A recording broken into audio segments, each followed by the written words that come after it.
అబ్బా! ఎప్పుడు చూసినా చేపల పులుసు, ఎగ్ పులుసు, నాన్ వెజ్ తోటే తింటామా? వెజ్‌లో గూడా నాన్ వెజ్‌లా ఫీల్ అయ్యే పులుసు ఒకటుంటుంది. అదేంటో తెలుసా? చామదుంపల పులుసు.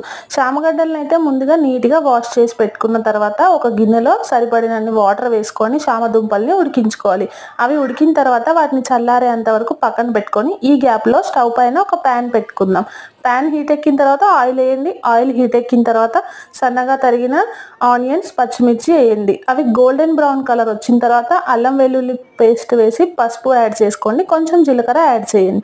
దాంతో కొంచెం సేపు ఫ్రై అయిన తర్వాత మనం ఇందాక బాయిల్ చేసి పక్కన పెట్టిన శామగడ్డనైతే ఎంత సైజులో కావాలో అంత సైజులో కట్ చేసుకొని ఈ తాలింపులో వేసి కొద్దిసేపు ఫ్రై అవ్వనివ్వాలి. ఫ్రై అయిన తర్వాత ఇందులో కొంచెం మెంతుపిండి, కసూరి మేతి యాడ్ చేయడం అస్సలు మర్చిపోవద్దండి. పులుసుకి టేస్ట్ వచ్చేదే దానివల్ల.